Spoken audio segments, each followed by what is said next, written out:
The snow had been falling since 4 in the morning. By 7:15, it coated the granite steps of the Langford Group Tower in a thin, even white, the kind of snow that looked clean and deliberate, like someone had staged it for a photograph. The building rose 42 stories above 6th Avenue, its glass facade throwing pale winter light back at the street in cold, indifferent planes.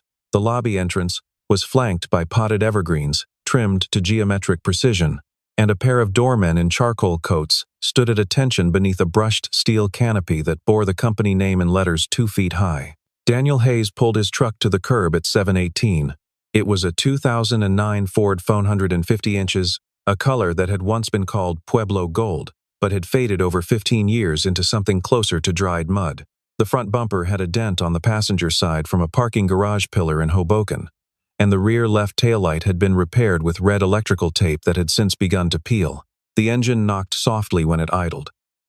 A sound Daniel had learned to read the way other men read weather, knowing when it was serious and when it was just habit. He pulled to the curb, not in the reserved zone, not in a fire lane. He stopped in the section directly in front of the building's secondary entrance, where a small white sign read, "Passenger drop. Off 5 minutes maximum." He turned the engine off. "We're here," he said. In the passenger seat, Emily Hayes, 8 years old, was wrapped in a fleece-lined jacket the color of old pine needles. Her hair was pulled into 2 uneven pigtails. Daniel had done them himself that morning, while she was still half asleep, sitting on the bathroom counter, eating a piece of toast, and her cheeks were flushed pink from the low fever she'd been running since the night before. "Why are we at a big building?" she asked. "I have to drop something off." 5 minutes. He reached into the back seat and retrieved a manila envelope, thick and sealed. "You stay warm. Can I come?" "Too cold." He handed her his phone, already open to a drawing application she liked. "Draw me something for when I get back." She accepted this without complaint. She was used to waiting. Daniel stepped out of the truck into the cold. He was wearing a quilted flannel jacket over a gray thermal shirt, dark jeans, and work boots that were practical rather than fashionable.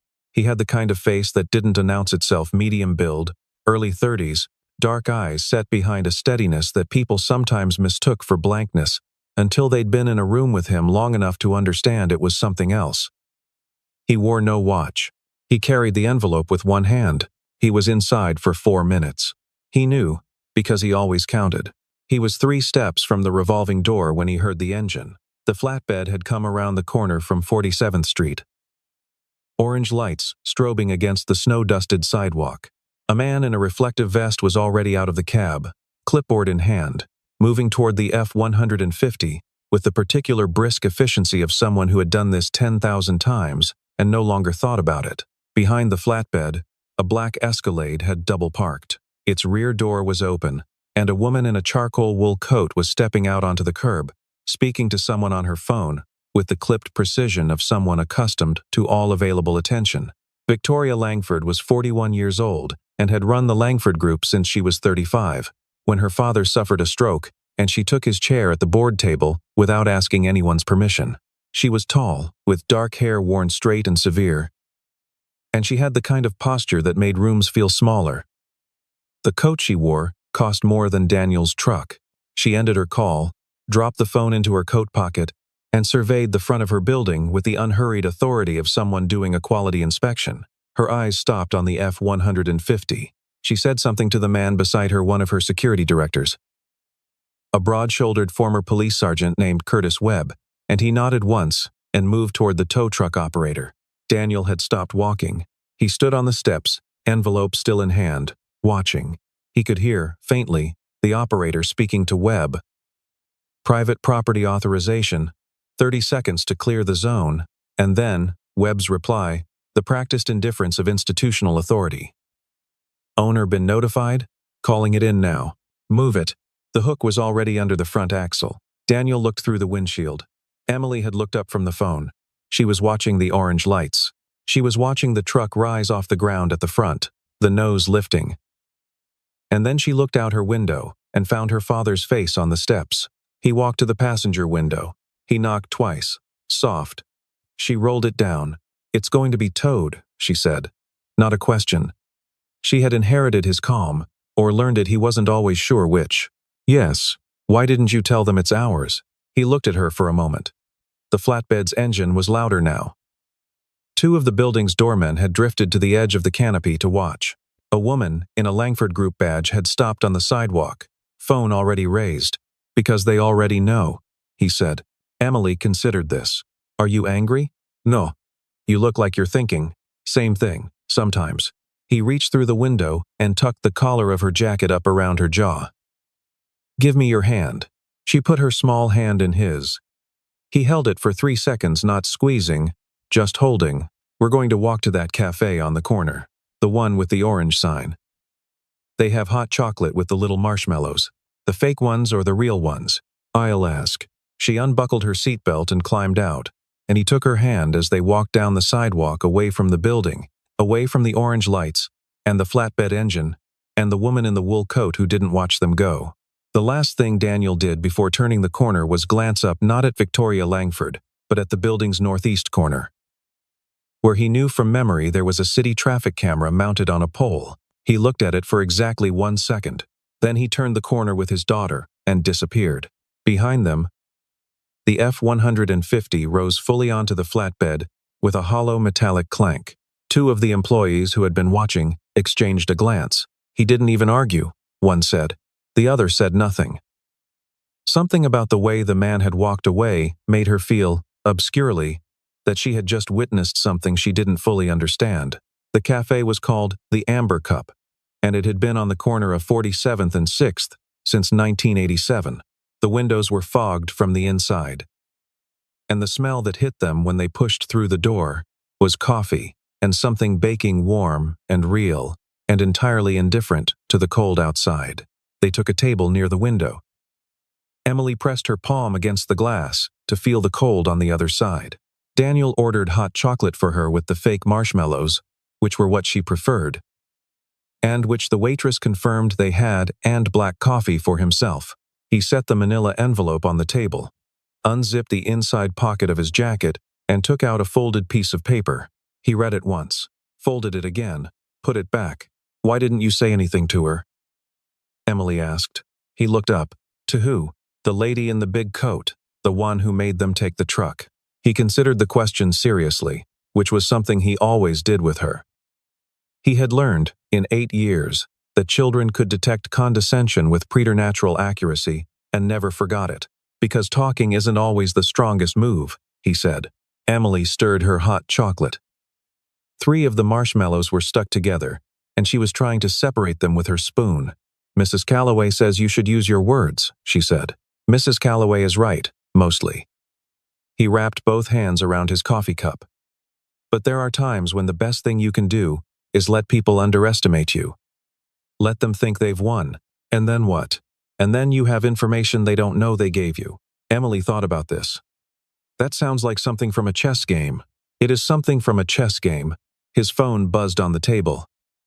He glanced at the screen without picking it up. A text message from a number without a name. 4 words. They've started moving. Confirm. He typed back a single character. Why? He put the phone face down. Dad, Emily said. She had gotten the marshmallows separated. Is today going to be a normal day or a not normal day? He looked at his daughter. She had her mother's eyes gray-green, watchful, with a quality of paying attention that went slightly deeper than what most people expected from a child her age. She had been 4 when her mother died, and Daniel sometimes wondered how much she actually remembered, and how much she had constructed from the photographs he kept on the bookshelf in the hallway, each one deliberately chosen, the way you'd choose words for something that needed to be said exactly right. Probably not entirely normal, he said. Okay. She returned to her hot chocolate. I'm going to need more marshmallows, he signaled the waitress. He took his own phone out again and opened a second application, not the messaging one, but something else. Something with no icon and no name, accessible through a sequence of inputs that looked, to any casual observer, like a calculator being used wrong. The screen that opened was dense with information. Network topologies, authentication logs, packet timestamps. He read it the way other people read the newspaper, quickly and without visible reaction. He had built the system himself, 5 years ago, when he still ran a company. He had never turned it off. The Langford Group's internal network had been his client once. He knew its architecture better than anyone currently employed there. He knew its vulnerabilities, the ones they'd fixed, and the ones they hadn't, and the ones they didn't know existed. He had been watching it for 6 weeks. Not because he planned to do anything, not yet, but because the pattern he'd been seeing in the traffic logs had the specific shape of something he recognized from 3 prior incidents, 2 of which had resulted in significant financial crimes that took federal investigators 2 years to untangle. He had been waiting to see if he was wrong. He was not wrong. He closed the application, finished his coffee, and looked across the table at his daughter, who was now drawing on a paper napkin with a pen she had found at the bottom of his jacket pocket. "What are you drawing?" he asked. "A horse," she said. "But it's also a little bit a dog. A horse dog. They're related," she said firmly. He smiled. It was a small smile, the kind that stayed mostly in his eyes. At 7:53, in the 41st floor conference room of the Langford Group Tower, CFO Preston Holt set a laptop down on the mahogany table with a controlled softness that fooled no one in the room into thinking he was calm. "Walk me through it again," Victoria said. She was standing at the window, back to the table, watching the snow on the street below. She had not sat down since entering the room. "Authentication logs show unauthorized access to the Meridian contract partition beginning at 6:41 this morning," Holt said. "The intrusion used a valid internal credential, Marcus Chen's, from the infrastructure team, but the access patterns are inconsistent with his normal behavior. Different terminal, different time signature, and 3 requests in rapid succession that would take a human being approximately 40 minutes to execute manually, meaning it was automated," said the woman on Holt's left, Diane Reeves, the company's head of information security, who had been in this role for 3 years and had never lost sleep over a breach before this morning. "Meaning it was extremely well automated," Holt said, "and staged to look like routine maintenance." Victoria turned from the window. The Meridian data, what was accessed, pricing models for the acquisition, the full due diligence package, and the authorization chain signatures, approval sequences, the internal board memos. The room was quiet for a moment. "Someone sent all of that out?" Victoria said. "We don't know yet. The exfiltration protocol, if there was one, was masked. We're still working on the logs." Richard Calloway, no relation to the schoolteacher Emily had mentioned, was the oldest member of the board, 72, with the deeply settled confidence of a man who had survived 4 company crises over a 40-year career. He was sitting at the far end of the table, with his hands folded on the surface in front of him, watching Victoria. "The Meridian people have already been in contact," he said. It wasn't a question. "Their counsel called at 7:30, said the company's general counsel, a precise woman named Andrea Forsyth. "They're citing the confidentiality breach clause in the letter of intent. They want a 48-hour freeze on the acquisition process, which effectively kills the deal," Victoria said, "which puts it on life support." Forsyth corrected. "There's a difference." Victoria walked to the head of the table and placed both hands flat on the surface, looking down the length of the room. "I need to know who did this, and I need to know in the next 2 hours, because at 10 o'clock there are 40 journalists waiting for a statement about the biggest acquisition in this company's history, and if I walk into that room without answers—" "We had a consultant," Richard Calloway said quietly. "Years ago. Before your father stepped back." He paused, as though retrieving something carefully stored. "Daniel Hayes." Victoria looked at him. "He found the Marchetti breach," Calloway continued. "The one we had in 2018. 3 weeks before we'd even admitted to ourselves it was a breach. He identified the source, mapped the entire network, named the responsible party, and presented it in a 20-page document that was subsequently used as the primary evidence in a federal prosecution." He looked around the table. "He did it in 72 hours. "I don't remember him," Victoria said. "You were on the Singapore deal at the time. Your father handled it. Where is he now?" "He sold his company in 2021. After his wife died." Calloway unfolded his hands. "I haven't heard from him since." The lights in the conference room flickered. Everyone looked up. Then the main display screen on the east wall went dark. Then the auxiliary screens. Then the laptop Diane Reeves had been working from emitted a single high-pitched tone and locked. "That's not the power," Reeves said, very quietly. She was looking at something on her phone, the backup monitor application she used for exactly this kind of situation. That's the authentication server. It's gone down? Holt said. It's been locked. She looked up. Someone with root-level access just locked the entire authentication infrastructure from the outside. The room was very still. Can we get back in? Victoria asked. Not through normal channels. Someone would have to know the recovery architecture from scratch, the kind of thing that's not in any document. Reeves set her phone on the table, the kind of thing only the person who originally built it would know. Calloway said, "Find Daniel Hayes." He had not built the system to destroy it. That was the first thing Daniel Hayes had understood when he set out, at 23, to create something that could protect the data that companies were careless with. He had spent 4 years at MIT studying cryptographic architecture and distributed systems, followed by 2 years at a defense contractor in Bethesda, where he learned that the private sector made the same mistakes as the public sector, only faster. In 2014, he had started Hayes Secure Systems out of a 2-bedroom apartment in Jersey City with $40,000, a used server rack, and the complete certainty that he was right about something the industry hadn't caught up to yet. He was right. By 2019, HSS had 40 employees, 12 Fortune 500 clients, and a reputation that spread through the security industry entirely by word of mouth because Daniel had never hired a publicist and had turned down 3 acquisition offers from firms that wanted to buy the company and strip its methods for parts. The Langford Group had been a client for 6 months in 2018. He had found their breach before they admitted they had one. He had handed them a report and invoiced them and moved on. He had liked the work. He had liked the problem. He had not particularly liked the culture. In 2021, his wife, Caroline, was diagnosed with glioblastoma in February and died in November. She was 31 years old. Emily was 4. Daniel sold the company to a consortium of investors in December for a number he never disclosed, set up a trust for Emily's education and another for operational expenses, and took his daughter and his laptop and moved into a brownstone in Brooklyn that he owned outright. He had not taken another client in 3 years. He had not stopped watching.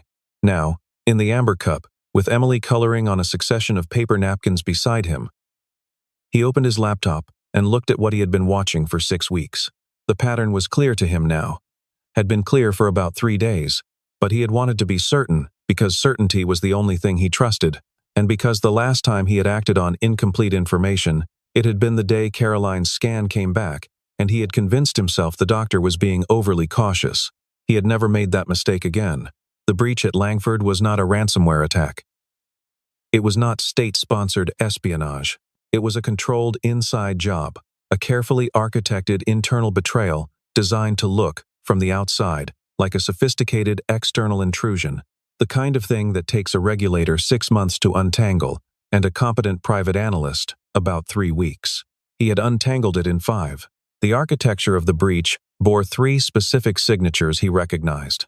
The first was a double encapsulation technique for credential masking that had appeared in 2 prior corporate espionage cases he had studied in depth. The second was a specific choice of timing the intrusion had begun at 6:41, a window that corresponded to a predictable gap in Langford's security monitoring rotation. The third was the exfiltration pathway, not out through the internet, but laterally into a secondary partition that would look dormant to any automated scanner but was, in fact, a staging area. The staging area was registered to a shell entity incorporated in Delaware. The beneficial owner of that entity, 3 layers deep in the corporate structure, was Preston Holt. Daniel had known this for 4 days. He had also been watching as the attack escalated this morning. The authentication server lockdown was not random. It was the second phase of a 3-phase operation.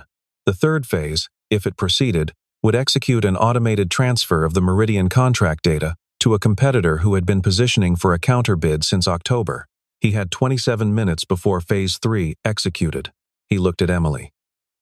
She had moved on from the horse dog and was now drawing something that looked like a city made of very tall triangles. He took his coffee cup, placed it carefully to the left of his laptop, and began to work. In the 41st floor conference room, the atmosphere had shifted from crisis management to something closer to controlled panic. The authentication lockdown had cascaded. Email servers were operating on a failover protocol that limited outbound traffic. 3 of the company's internal project management systems had automatically suspended when they lost authentication, a security feature that was, in this context, actively making things worse. Preston Holt was on a call with their cloud infrastructure vendor. His voice measured, and even in a way that Diane Reeves found, in retrospect, unnaturally composed. Victoria was at the window again.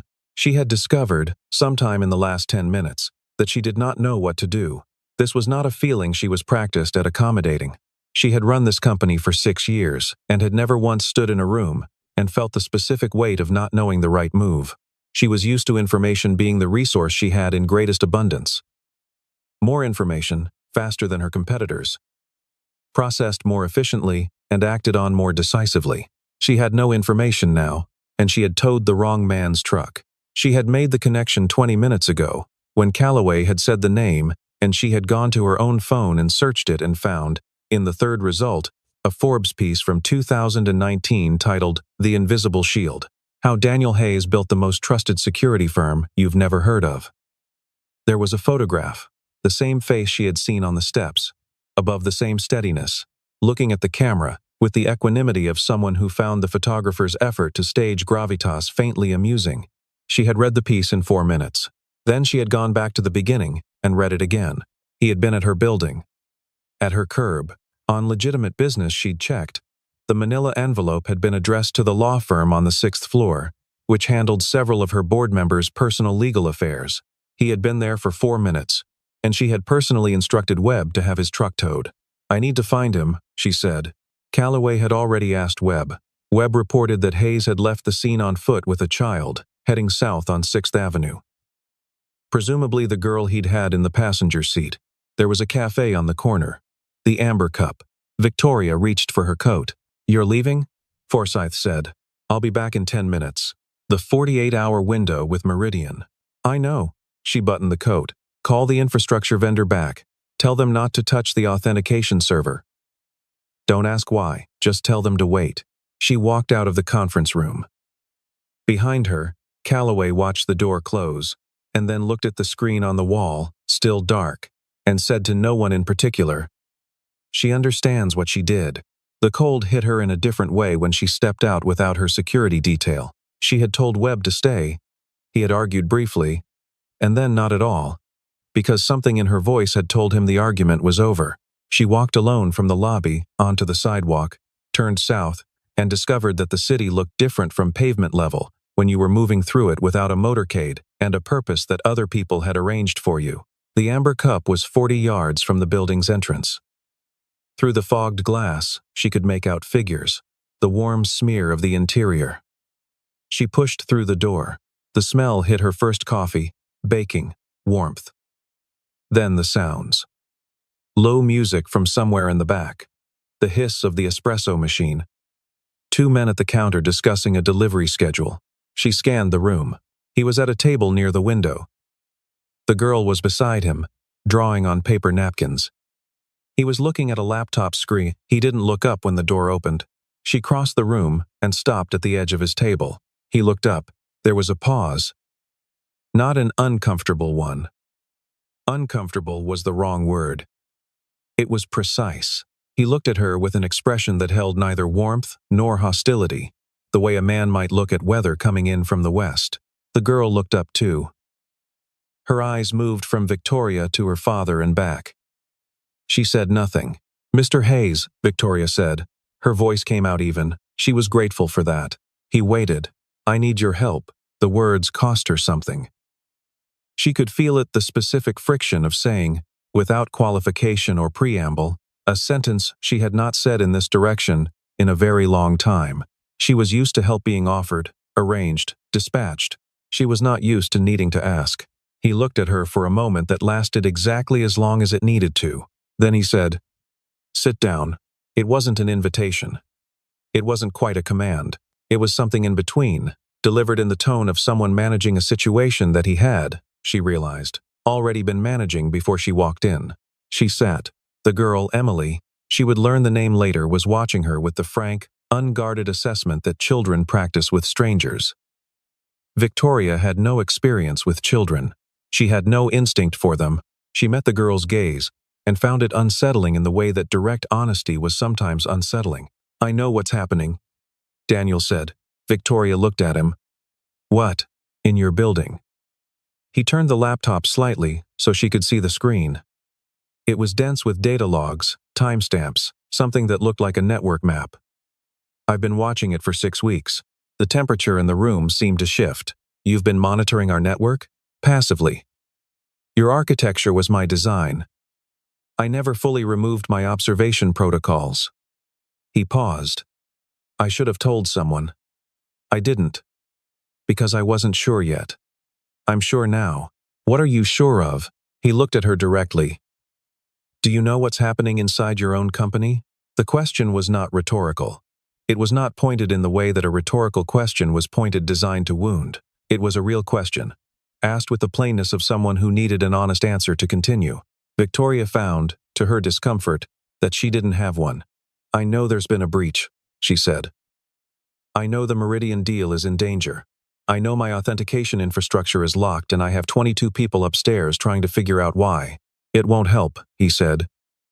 "What they're looking for isn't outside. It's inside." "Who?"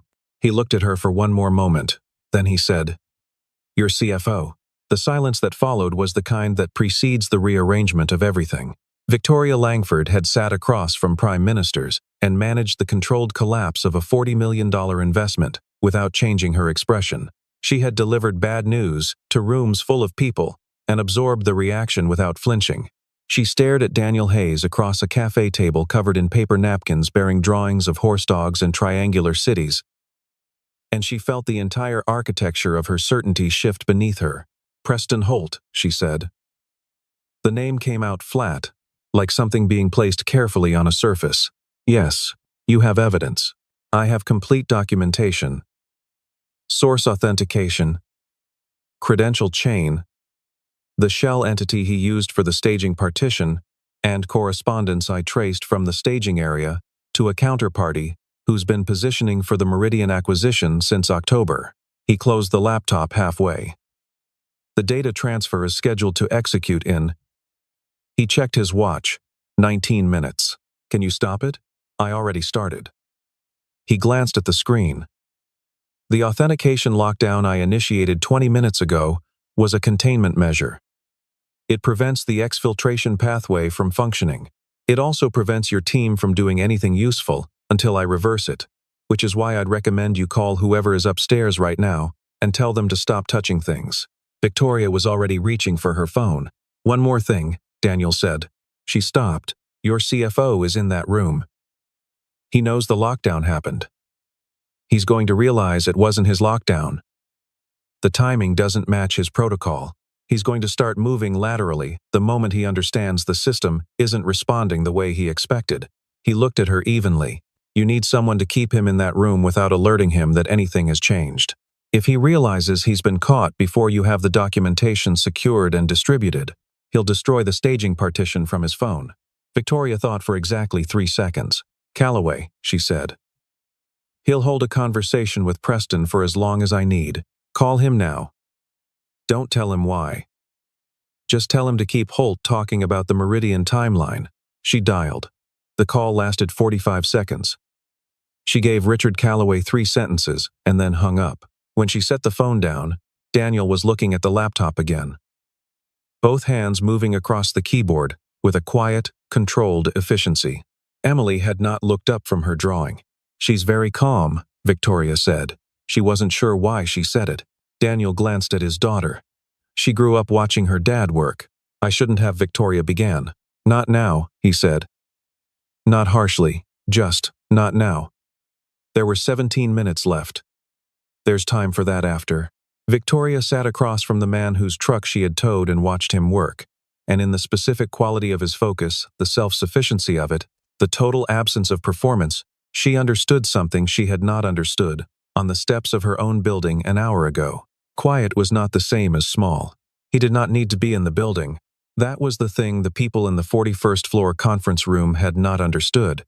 Would not have understood even if they had known who was sitting in a cafe 40 yards away. Their instinct, when faced with a technological crisis, was to assemble in a room together and look at the same screens and pool their collective anxiety into something that resembled action. It was a human instinct. It was not, in Daniel's experience, particularly effective.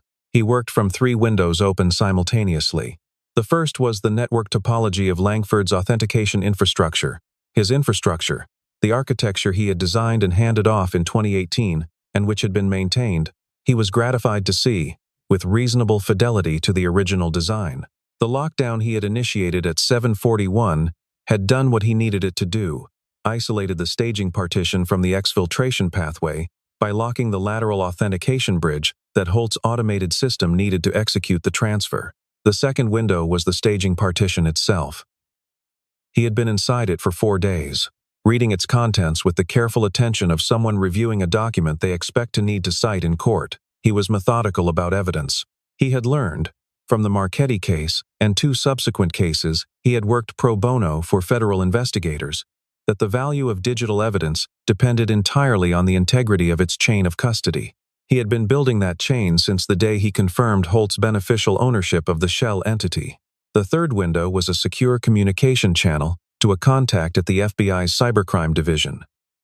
A woman named Special Agent Karen Morales, who had worked with him on the Marchetti case, and who had received, at 7:52 that morning, a packet of documentation that represented 4 weeks of his work, sent with a brief note. Time sensitive. Stand by.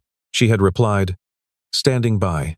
He secured the staging partition at 8:07, locked Holt's remote access credentials through the recovery architecture, the one only he knew, and then, with the precision of someone archiving rather than destroying, copied the complete staging partition contents to a secure external repository, whose access logs would be, when required, irrefutable.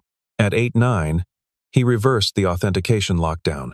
The Langford Group systems came back online as if nothing had happened. He typed a brief message to Morales. Package secured. You can move. Then he closed the laptop. Emily pushed a napkin across the table toward him. She had drawn the 2 of them recognizably, in the simplified way of an 8-year-old who had been drawing people her whole life, sitting at a table, with large squares on the table in front of them that were apparently laptops.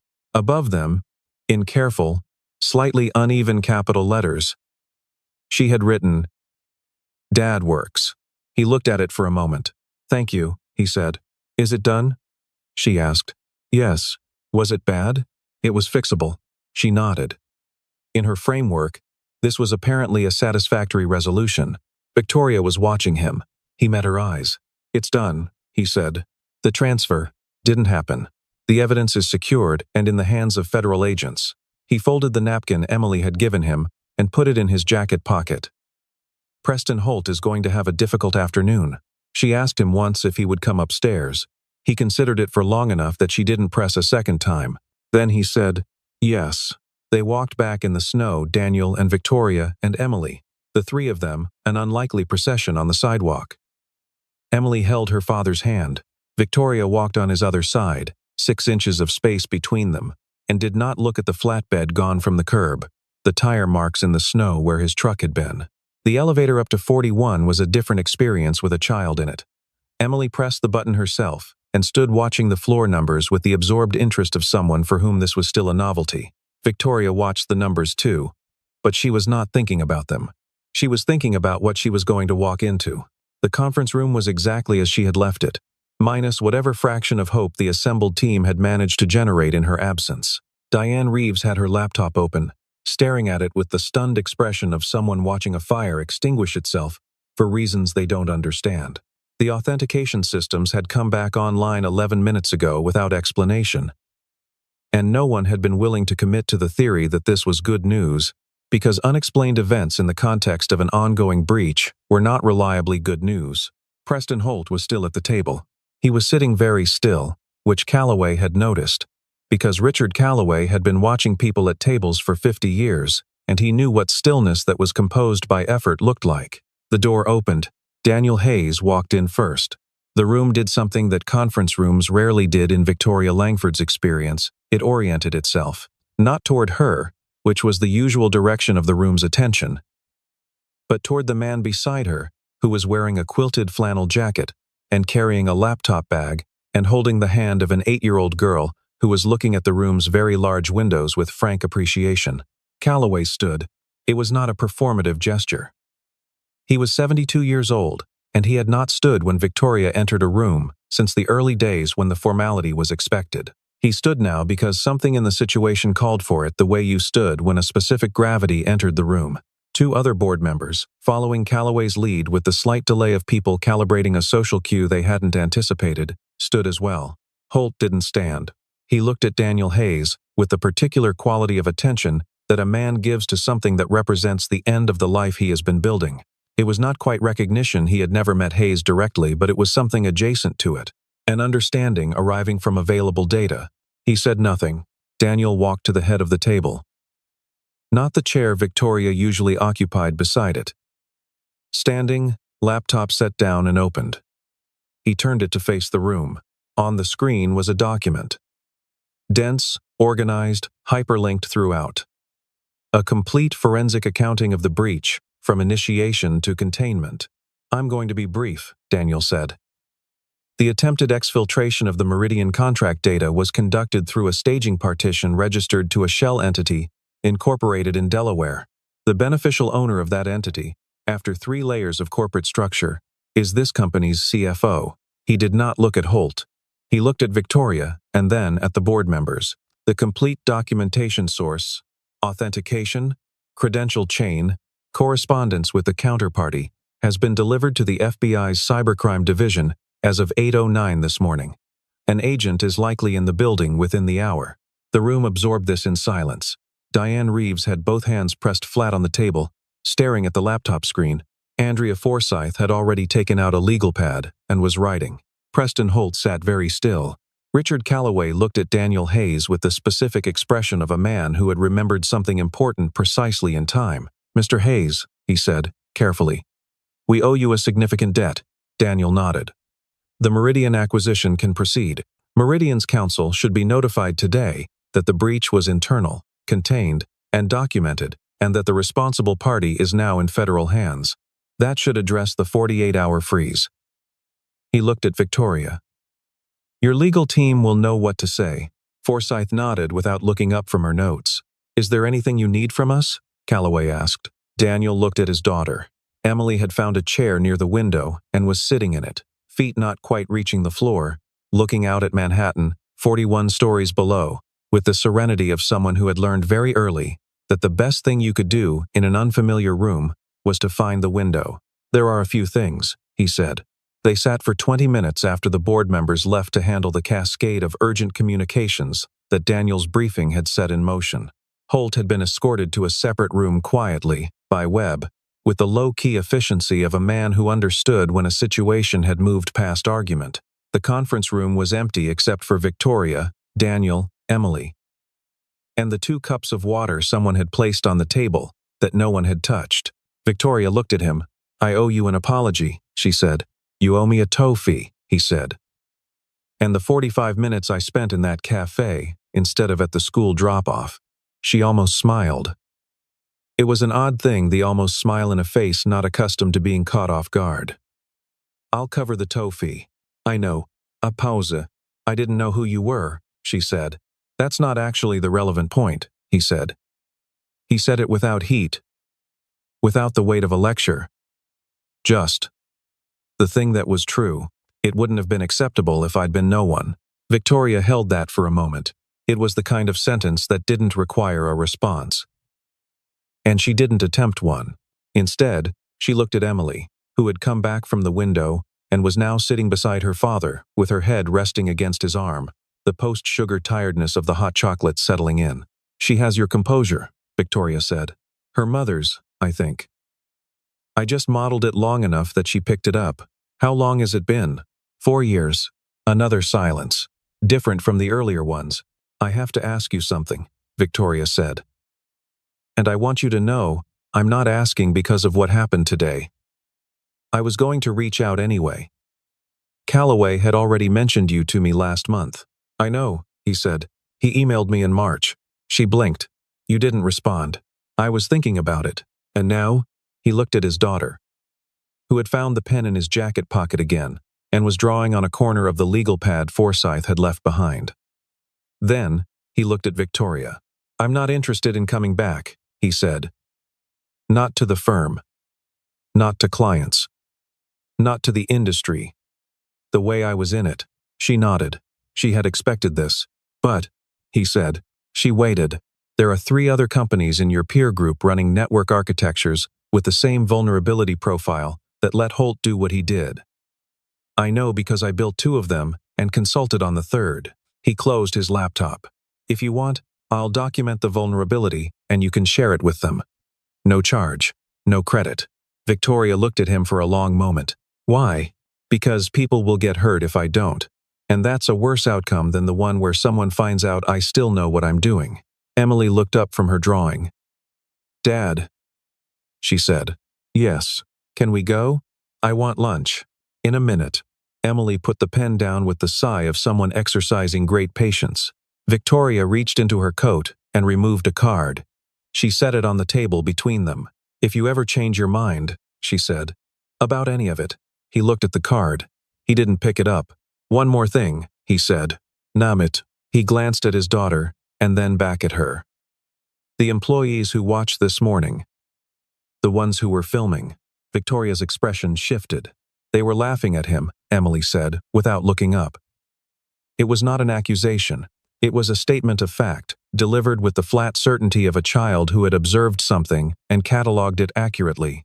Victoria looked at the girl. I know, she said. I'm not asking you to fire anyone, Daniel said. I'm asking you to think about what your building looks like from the outside. What the culture is that makes people feel comfortable laughing at someone being humiliated in front of their kid. He picked up the card, finally, and turned it in his fingers once.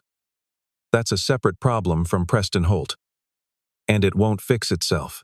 The quiet in the room was different from all the previous quiets. It had the quality of something that had been said, and couldn't be unsaid, and didn't need to be. Victoria nodded, once. They took the elevator down together. Emily pressed L, this time, for lobby. And then watched the numbers descend with the same absorption she'd given them on the way up. Daniel's truck was waiting at the curb when they came out. It had been returned. Webb had arranged it while they were in the conference room, and someone had, apparently in the interim, cleared the snow from its windshield and left it running so the cab would be warm. Emily climbed in on the passenger side. Daniel stood at the driver's door for a moment. Victoria was on the sidewalk, 3 steps back, hands in her coat pockets. Behind her, the Langford Group Tower rose 42 stories into a sky that had cleared somewhat. The snow had thinned to intermittent flurries, and there was a quality of pale winter light that made the building's glass facade less severe than usual. Thank you, she said. He nodded. He got in the truck. She watched it pull away from the curb into the flow of 6th Avenue traffic and disappear south, the Ford's brake lights briefly bright in the thin snowfall, and then gone. She stood on the sidewalk for exactly 30 seconds after the truck was out of sight. Then she turned and walked back into her building. There was work to do. Later, Emily would tell her teacher that she had spent the morning in a very tall building and that her dad had fixed something important on his laptop and that the lady in the big coat had been rude at first, but then she was okay, and the hot chocolate had had the fake marshmallows, which were the best kind. Her teacher would ask what her dad did for work. Emily would think about it. He fixes things, she said, but only when he wants to.